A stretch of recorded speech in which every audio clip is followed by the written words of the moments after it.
Yeah, nice shot, Caitlyn. Welcome to 50 Ways to Make a Three-Pointer.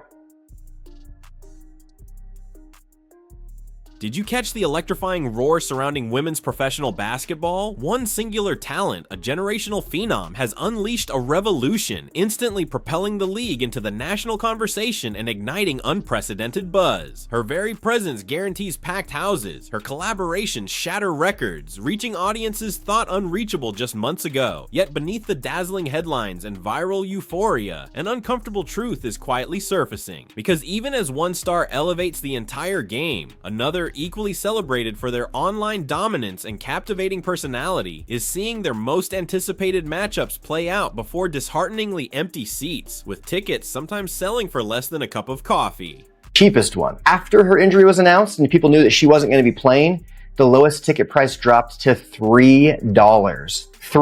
This is the Caitlyn Clark effect. The WNBA still doesn't quite realize what they have in Caitlyn Clark. She is the absolute golden goose, the golden ticket. Caitlyn Clark didn't just step into the WNBA, she fundamentally reshaped its landscape, proving to be the undisputed golden goose the league had unknowingly awaited. Her impact was immediate, a seismic shift that transcended mere basketball. Consider this, her collaboration with a colossal global force like Dude Perfect, a channel boasting an astounding 60 million subscribers and over 18 billion views, generated more buzz than many entire professional sports leagues. The teaser alone for their joint venture garnered an astonishing 1.3 million views before the full episode even premiered. Think about that for a moment, a player sidelined by an injury, not even touching the court, yet single-handedly commanding such immense attention, drawing in an audience of young, digitally savvy viewers the WNBA had been chasing for decades. This wasn't just a smart marketing move, it was a strategic masterstroke that highlighted Clark's unique ability to conjure interest out of thin air, to turn mere anticipation into a viral phenomenon. The Hinkle Heave, here we go!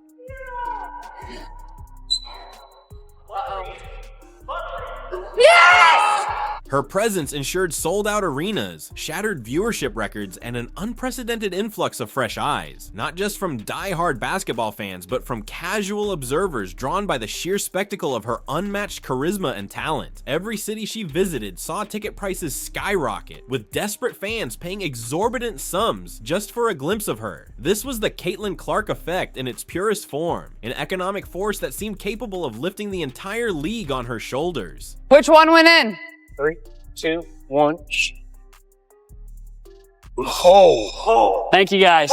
Yet, this unprecedented magnetism inadvertently exposed a profound, unsettling vulnerability. The moment Clark's injury was announced, the illusion began to crack. Tickets for games that once commanded hundreds of dollars, games she was now absent from, plummeted overnight, with some reportedly dropping to a shocking $3. This wasn't just a slight dip, it was a freefall, a stark indicator of how precariously balanced the league's newfound popularity truly was. The momentum she had single-handedly built threatened to evaporate, revealing an uncomfortable truth. The WNBA's sudden surge in relevancy was disproportionately tied to one individual. Her absence didn't just leave a hole in the lineup, it left a gaping void in attendance, revenue, and public interest. It made painfully clear that without her, the league's foundational issues masked by her singular brilliance, were now laid bare for all to see. But the true shockwave wasn't just about Clark's temporary sideline, it was about the league's misguided faith in other, less impactful stars, and how spectacularly that choice was backfiring. Now a three-pointer's distance behind the goal. We'll call it the -3. Here we go, Caitlyn, come on, come on. Got it. That'll work. In stark contrast to Clark's undeniable gravitational pull stands Angel Reese, the internet's anointed darling. Her narrative is one of colossal social media fame, a whirlwind of viral clips, and a media buzz that positioned her as the next generational star destined to carry the league's popularity. On paper, her influence appears staggering. Millions of followers across platforms, more Instagram disciples than even Caitlyn Clark herself. The media narrative was relentless, portraying Reese as the audacious face of the future, a guaranteed draw whose every move deserved intense scrutiny and celebration. Her matchups were hyped as non-negotiable, must-watch events, none more so than the highly anticipated clash against fellow phenom Paige Buchers. This is the no-looker. Just your attitude, and it's Give him the smile. Yeah. This was meticulously billed as the game of the season, a guaranteed sellout, a clash of titans meant to electrify the court and draw in a massive crowd. All the ingredients for a record-breaking night seemed to be in place. Two highly publicized stars, a burgeoning league, and a narrative spun to perfection. But when the final buzzer sounded and the media scoured the attendance numbers, the reality was a chilling indictment of the WNBA's marketing strategy, a stark awakening from the dream of online hype. You would rather brag about numbers like this. The most followed WNBA players. Ooh.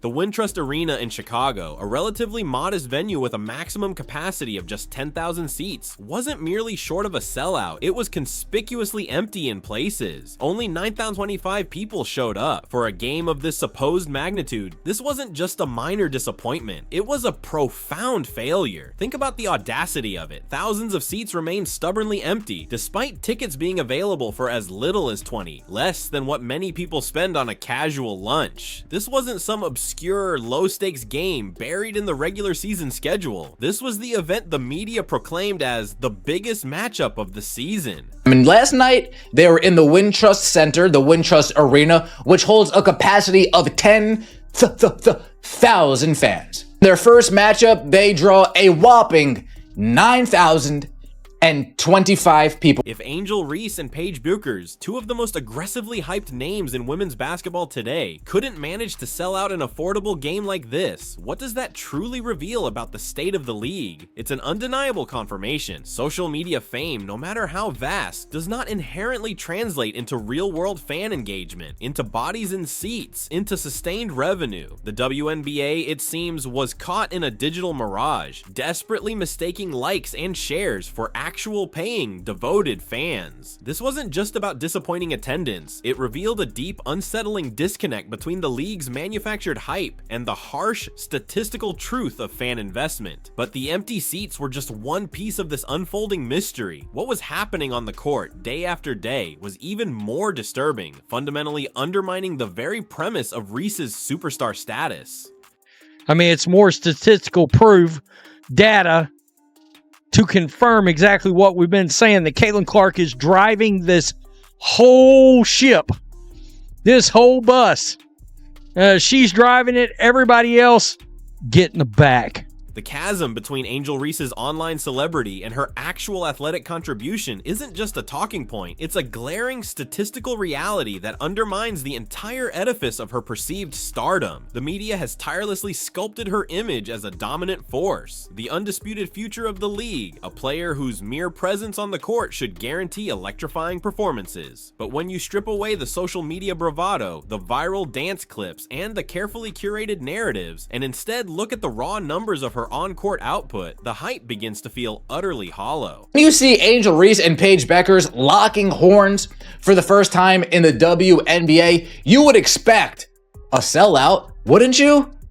I mean, after all, this is the #1 most followed WNBA player on Instagram, followed by the #3 most followed WNBA player on Instagram. And last night, consider the stark reality of her shooting percentage. Reese is currently barely converting 30% of her shots from the field. For a 6'4" power forward, a player universally celebrated for her aggressive inside game, for her ability to score in the paint, that number isn't just below average. It's a categorical alarm bell. It's an efficiency rate that would be a red flag for any professional athlete, let alone one carrying the weight of being heralded as the league's next big draw. To put it bluntly, it's awful, bordering on abysmal for a player of her supposed caliber. Imagine for a moment, you're a fan. You've been bombarded with relentless media pushing this player as a must-see spectacle. You spend your hard-earned money on a ticket, you commit your precious time, only to witness such fundamental struggles, such consistent inefficiency, night after night. How long can that excitement last? How long before the illusion shatters? It becomes increasingly difficult to justify the investment of time, money, and emotional energy when the player being endlessly championed as the league's brightest light simply isn't delivering on the court.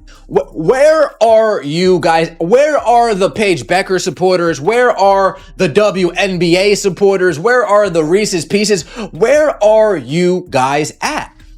Nearly 1,000 tickets didn't get sold for this game. This isn't a tough stretch, a temporary slump, or a single bad game. These are consistent, damning inefficiencies that accumulate and create a significant problem. When you combine her profound shooting struggles with the massive, almost crushing expectations placed upon her, it creates an unsustainable dynamic. High expectations, fueled by constant media coverage, framing her as a revolutionary talent, amplify the scrutiny exponentially. So, when Reese consistently fails to hit those marks, when she comes up short, literally in her case, fans inevitably begin to see through the veneer. The emotional connection, the willingness to commit precious resources to watch her play simply erodes. The #1 most followed WNBA player? Paige Becker is the most hyped WNBA player since last year? Very interesting how that works out. It's a bitter pill to swallow when you realize that someone labeled by some as the worst perceived superstar in professional sports, a term previously reserved for players who dramatically underperform their hype, is still the one relentlessly shoved into the media spotlight. Her individual statistical struggles aren't just isolated incidents. They're a direct blow to the WNBA's narrative of growth, a stark reminder that true star power is earned on the hardwood, not just on a social media feed. But while one star struggled under the relentless glare of the spotlight, another was quietly, tirelessly building a legacy of consistent excellence, entirely out of the public eye. And that untold story reveals an even deeper, more uncomfortable truth about the league's priorities. Chicago's guy can't sell out their own 9,000-something seat arena like it is. They couldn't when they were kind of decent. They're a dumpster fire now. And now that Caitlyn Clark is injured, while Angel Reese commanded the lion's share of headlines with her online fame and highly publicized antics, a different, far more compelling story was unfolding quietly on the same team. Camila Cardoso, Reese's teammate on the Chicago Sky, has been consistently delivering exactly what fans crave: fundamental, high-level, impactful performance. Cardoso has been a legitimate bright spot for the Sky, quietly dominating the paint, making shots, grabbing crucial rebounds, and contributing wherever the team needs her most. She's the kind of player who anchors a team, who shows up night after night, does the dirty work, and delivers tangible results. She's the embodiment of quiet efficiency. But you would think that for people who hype these players up like they're the second coming, you would think that that number would be higher. Yet, compared to the relentless, almost obsessive media attention showered upon Reese, Cardoso receives barely a whisper. It's a baffling, almost infuriating disparity. One player dominating the stat sheet, putting in the work, quietly elevating her team, while the other relentlessly dominates social media feeds, receiving the bulk of the endorsements and media spotlights despite struggling profoundly on the court. This imbalance isn't just an external perception issue. It's a significant internal dynamic, fueling rumors of palpable tension and friction within the team. Imagine this scenario: you're the one shouldering the team's burden, consistently performing, scoring, rebounding, putting in the effort that keeps the team afloat. But someone else, a teammate whose on-court struggles are becoming increasingly undeniable, is consistently receiving all the media shine, all the celebratory narratives, all the lucrative endorsement deals. Wouldn't that cause some serious DMN friction? Wouldn't that lead to an understandable sense of frustration and resentment? Not.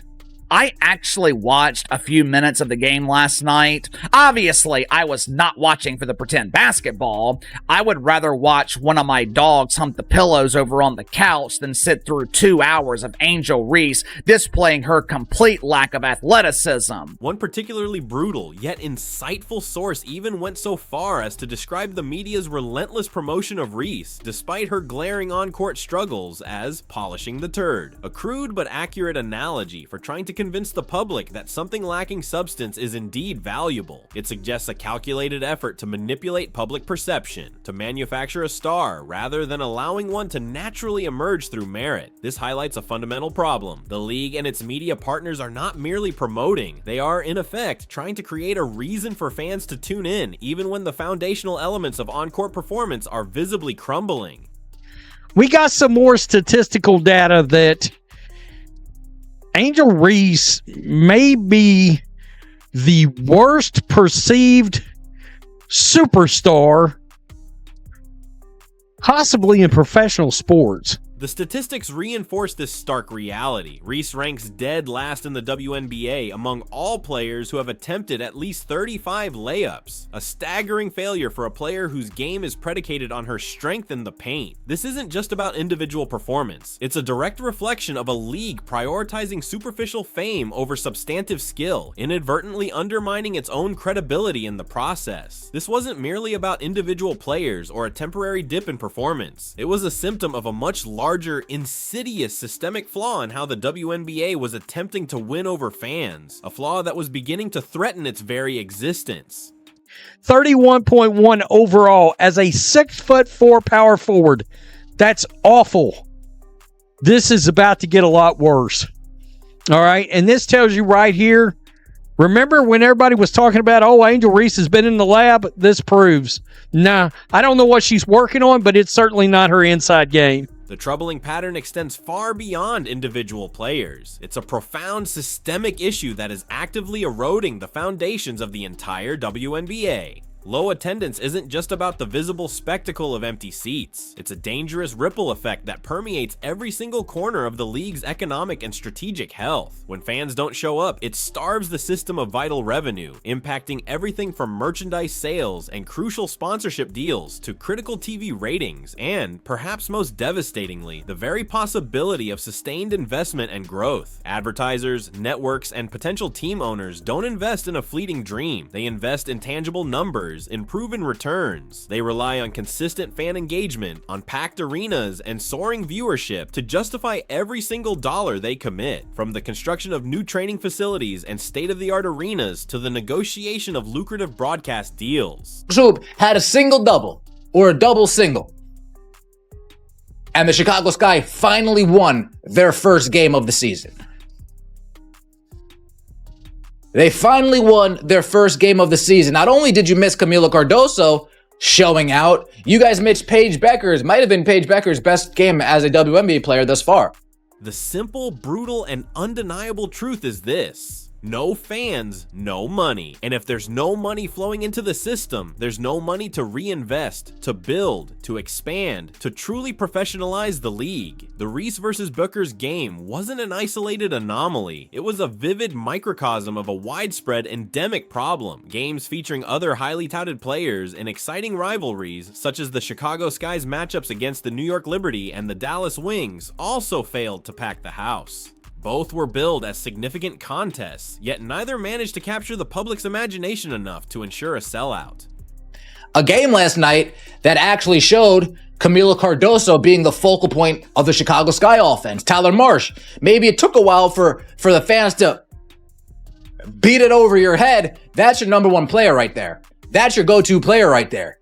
This isn't just bad luck, it's basic math. Follow the money, and right now, the WNBA's money trail for anyone not named Caitlyn Clark is looking alarmingly thin. The league's current marketing strategy, heavily reliant on social media metrics, on manufactured personalities, and fleeting online trends over proven, consistent on-court performance, is proving to be a catastrophic gamble. It creates a false narrative, a misleading mirage of popularity that simply doesn't hold up when it comes to the hard, cold reality of ticket sales and sustained, tangible interest. The consequences are cascading.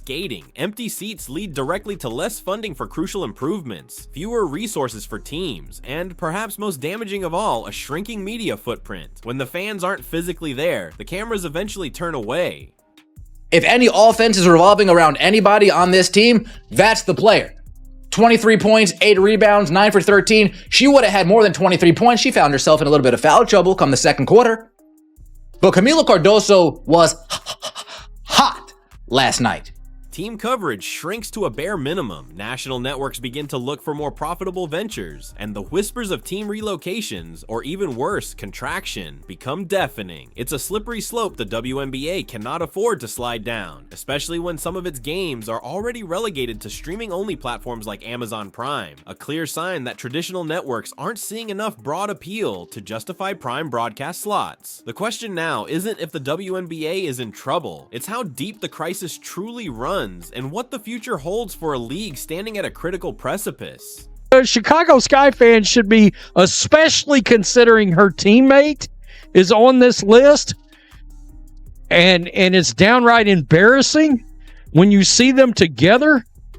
I see this and I'm like, I for sure wouldn't have them on the court at the same time, I don't think. The WNBA stands at a critical, defining crossroads, its very future hanging in the balance. The unignorable truth is that it cannot and will not survive on hype alone, particularly when that hype isn't anchored by consistent on-court performance and genuine, passionate fan engagement. Caitlyn Clark's transformative arrival has illuminated the league's immense, almost limitless potential, showcasing what is truly possible when transcendent talent meets a hungry audience. But her singular, almost miraculous power has also inadvertently exposed the league's deep-seated vulnerabilities, its inherent weaknesses in translating a single phenomenon into widespread, sustainable growth. Normally, people consider it a blessing to not have access to WNBA games. But for the handful of people last night who actually wanted to see Angel Reese attempt to play basketball, I guess this was a traumatic experience. The glaring disparity between Angel Reese's colossal online following and her team's struggled attendance, coupled with her statistically weak, often inefficient on-court performance, serves as a stark, unequivocal warning. It's a painful demonstration that a celebrity persona, no matter how engaging, does not automatically translate into a compelling athletic product that demands real-world investment. Simultaneously, the continued marginalization of truly talented players like Camila Cardoso, who consistently deliver without the fanfare, reinforces the league's perplexing priorities, sending a confusing message to both its athletes and its audience. Only time will tell, but there was something else I noticed in the brief period that I watched the game last night.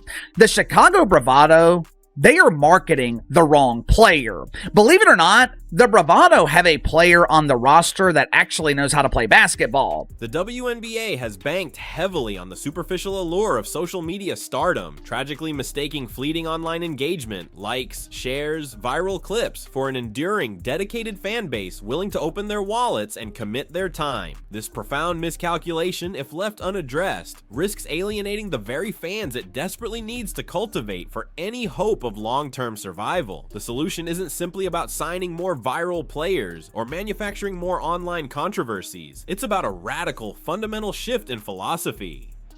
Basic math. Follow the money. And when you follow the money attached to this team, they refuse to spend it. They refuse to come out of pocket. They refuse to support a player that they love so dearly. It's about prioritizing consistent team rivalries built on genuine competition, celebrating undeniable on-court excellence that captivates and inspires, and fostering organic connections with fans who value substance over sensation. The league needs to invest its energy and resources into narratives that highlight true athletic prowess, strategic brilliance, and the raw, compelling competitive spirit that defines all great sports, rather than relying on carefully curated online personas and manufactured drama. The empty seats, the plummeting ticket prices after a star's injury, and the sinking ratings are more than just numbers. They are a direct, undeniable message from the fans. Imagine my surprise, though. Just imagine my surprise when I figured out the cause of this celebration. The 1.7 million lead that the media is celebrating with Angel Reese, they are referring to social media followers. Is this worth investing into a practice facility? Is this worth investing in a new arena? How much money needs to be reinvested back in this? Well, we're not making any money. I guess I have no money to reinvest. Will the WNBA heed this piercing warning? Will it learn from its past missteps, shed its reliance on digital mirages, and finally prioritize what truly drives any successful professional sports league? Consistent passion, undeniable performance, and an authentic, enduring bond with its audience? Or will it continue to chase the elusive ghost of social media fame, watching its golden opportunity fade into the harsh, unforgiving light of reality? The fate of women's professional basketball now hangs in the balance, a captivating yet unsettling drama unfolding before our very eyes.